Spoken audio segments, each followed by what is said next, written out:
Over the last few explainers, we've broken down Palantir, C3.ai, SanDisk, Micron, and the big cloud giants one at a time.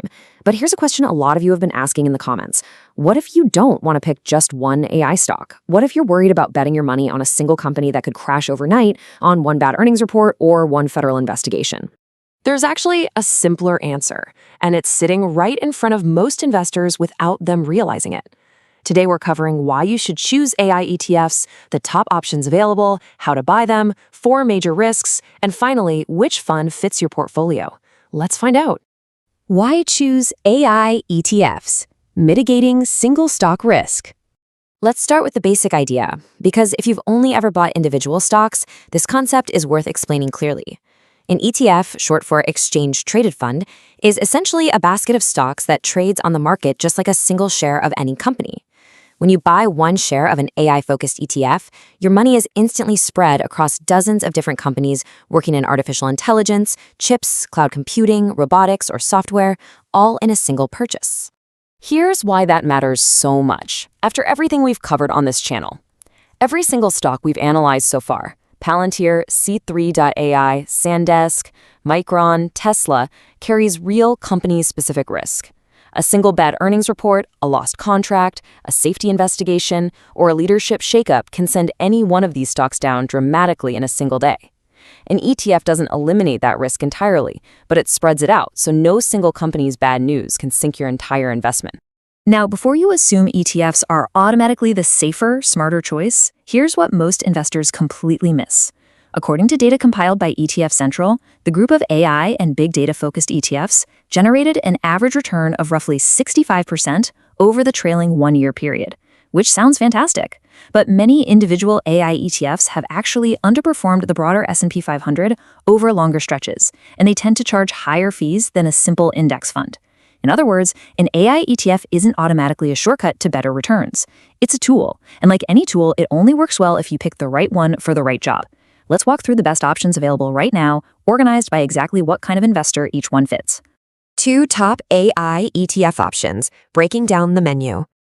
Let's start with the fund built for investors who simply want the most direct, concentrated exposure to the chips powering this entire AI boom. That's the VanEck Semiconductor ETF, ticker SMH.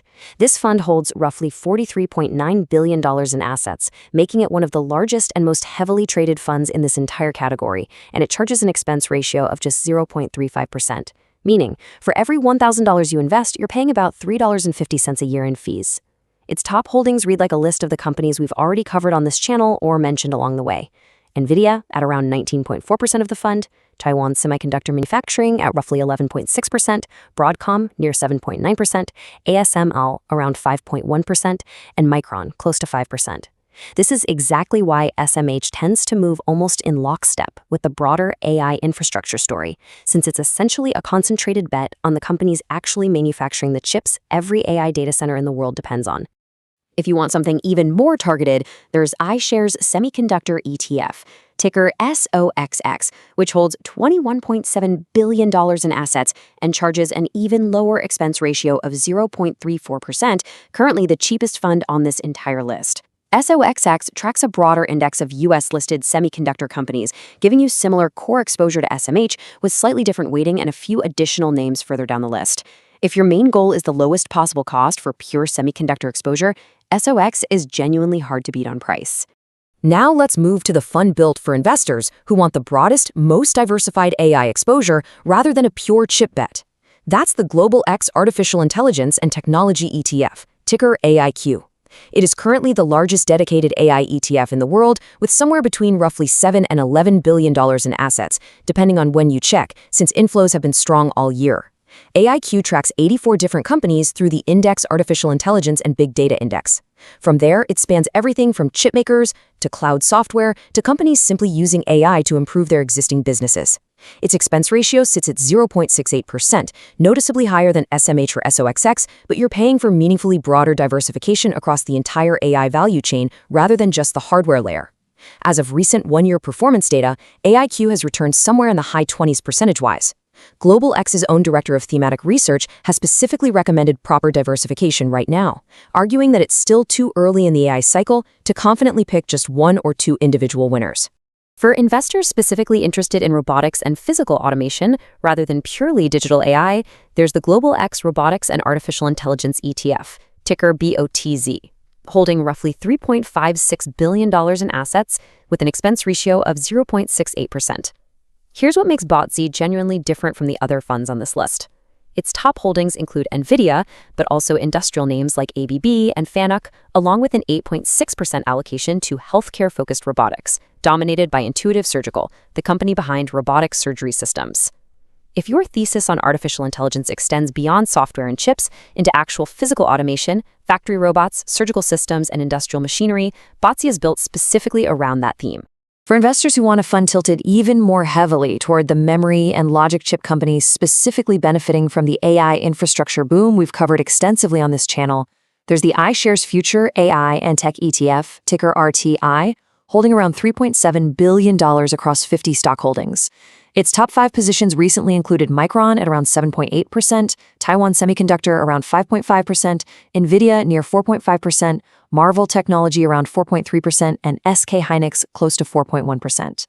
This fund charges a competitive expense ratio around 0.47% and has actually outperformed AI2 so far this year, up modestly while AIQ experienced a slight pullback. This is largely thanks to its heavier weighting toward exactly the memory chip names like Micron and SK Hynix that have had such an extraordinary run recently. Finally, for investors specifically interested in generative AI, the technology behind chatbots and large language models, rather than the broader AI infrastructure story, there's Roundhill's actively managed Generative AI ETF, ticker CHAT, holding roughly $1.75 billion in assets.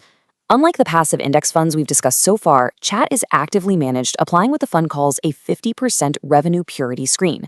This means every company it holds must generate at least half its revenue directly from generative AI activities. This is exactly why CHAT tends to hold a more concentrated, higher conviction portfolio than broader funds like AIQ. And it's managed to outperform both the S&P 500 and the NASDAQ 100 since its 2023 launch, though it comes with a higher expense ratio of 0.75%, reflecting the cost of active management.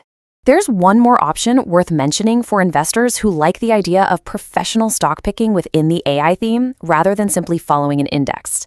iShares offers an actively managed fund called BAI, run by Tony Kim, the head of BlackRock's Fundamental Equities Global Technology team. As of the end of May this year, BAI had returned an impressive 95.9% over the trailing one-year period, with distributions reinvested, meaningfully outperforming several of the passive funds we just covered. And it charges a relatively competitive expense ratio of 0.55% for an actively managed strategy. The trade-off with a fund like this is that you're trusting a human portfolio management team to actively pick winners and avoid losers within the AI space, rather than simply owning whatever a fixed index formula selects. Some investors prefer that active judgment, especially this early in a rapidly evolving industry, while others prefer the predictability and lower long-term cost of a passive index approach. 3. How to buy ETFs. Execution strategy. Now let's talk about how to actually put this into practice, because understanding these funds doesn't help you if you don't know the practical next step. If you already have a brokerage account, buying any of these ETFs works exactly the same way as buying an individual stock. You simply search for the ticker symbol, decide how many shares or dollars you want to invest, and place the order. One practical approach worth considering, rather than investing a large lump sum all at once into a sector that's already had a dramatic run this year, is dollar cost averaging, meaning you invest a fixed amount on a regular schedule, monthly or quarterly, regardless of whether the fund is up or down that particular month. This approach won't guarantee better returns, but it does reduce the risk of putting all your money in a single, potentially expensive moment, which matters more in a volatile, thematic category like this than it does in a broad, stable index fund. 4 major ETF risks. The reality check. Now let's talk honestly about the risks, because ETFs are genuinely not a magic solution that removes risk entirely. They simply change what kind of risk you're taking on. The first risk is concentration. And this one surprises a lot of new investors. Even though ETFs hold dozens of companies, many AI-focused funds still concentrate a huge percentage of their total assets in just a handful of mega-cap names. On funds like ARTY, the top 5 holdings alone can account for around 30% of the entire fund's assets. That means even a diversified-sounding ETF can still be heavily exposed to the fortunes of just a few giant companies, the same names like NVIDIA, Micron, and Taiwan Semiconductor that show up across almost every fund on this list. If you already own individual shares of NVIDIA or Micron directly, buying an AI ETF on top of that doesn't necessarily diversify you as much as you might assume, since you could simply be doubling down on the exact same companies through a different vehicle. The second risk is cost. While SMH and SOXX charge a very reasonable 0.34 to 0.35%, several of the more specialized and actively managed funds charge expense ratios approaching or even exceeding 0.75%. Over many years, that fee difference compounds and genuinely eats into your returns, which is exactly why it's worth comparing expense ratios carefully rather than picking a fund purely based on a flashy recent return. The third risk is volatility. These funds carry a beta noticeably higher than the broader market, with AIQs specifically showing a beta around 1.57, meaning it tends to swing roughly 57% more than the S&P 500 in both directions. When AI stocks rally, these funds can rally hard. But when sentiment shifts, as we've already discussed happening with individual names like Microsoft this year, these funds can fall just as sharply, since they're built entirely around one concentrated economic theme rather than a broadly diversified basket across many industries. The fourth risk worth understanding is that thematic ETFs like these have a mixed long-term track record as a category. Many AI and technology-themed ETFs actually underperformed the broader market during the 2022 bear market, falling harder than diversified index funds during that downturn. A thematic ETF gives you conviction and focus, but it also removes some of the natural ballast that a broadly diversified fund, spanning healthcare, consumer goods, financials, and other sectors, would normally provide during a rough stretch for technology specifically. 5. Which fund fits you? The summary. So let's bring all of this together into a clear, practical guide, because that's exactly what this explainer promised you. Now, if you're a beginner who simply wants one straightforward fund covering the broad AI theme without needing to understand the difference between chips, software, and robotics, AIQ is genuinely the simplest starting point given its size, diversification, and long track record since its 2018 launch. But what if you specifically want the cheapest, most direct exposure to the semiconductor companies actually manufacturing the hardware behind this entire boom, and you're comfortable with concentrated exposure to a handful of chip giants? SMH or SOXX are the two strongest choices, with SOXX offering the single lowest expense ratio on this list. On the other hand, if your personal investment thesis leans toward physical automation and robotics rather than purely digital AI, BOTZ is specifically built around that theme and gives you exposure most other AI funds don't offer. If you want a fund weighted more heavily toward the memory chip boom we covered in depth in our SanDisk and Micron explainers, ARTY currently offers that tilt, along with genuinely strong recent performance tied directly to that theme.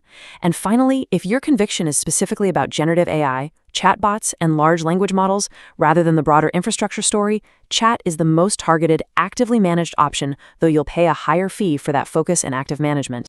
Looking ahead, the honest, balanced way to think about this entire category is this. AI ETFs are not a way to avoid risk entirely. They're a way to gain exposure to an entire industry's growth without needing to correctly predict which single company wins. Global X has projected the global AI market could grow from around $184 billion in 2024 to over $826 billion by 2030. And if that broad trend continues, a well-chosen ETF gives you a reasonable way to participate in that growth without staking your entire outcome on any one company, avoiding the kind of company-specific risks we've walked through in nearly every single stock explainer on this channel. So let's bring this all together. If you've been watching our individual stock breakdowns and feeling nervous about picking just one winner, an AI ETF genuinely solves that specific problem, spreading your risk across dozens of companies working across chips, cloud computing, software, and robotics. But it doesn't eliminate risk entirely. These funds are still concentrated around one economic theme, still carry above average volatility, and still charge fees that vary meaningfully from fund to fund. The right choice depends entirely on how broad or specific you want your AI exposure to be, and now you have a clear, practical map for making that decision yourself. Remember, great investing isn't about chasing hype, it's about making informed decisions. This explainer is for educational purposes only and is not financial advice. Investing involves risk, including the potential loss of principal, and ETF performance, fees, and holdings can change over time. Always do your own research, review a fund's current prospectus, or speak with a licensed financial advisor before making any investment decisions. But it leaves us with an important question. In a gold rush where everyone is looking for the next trillion-dollar AI winner, are you trying to find the single needle in the haystack, or are you just going to buy the whole haystack?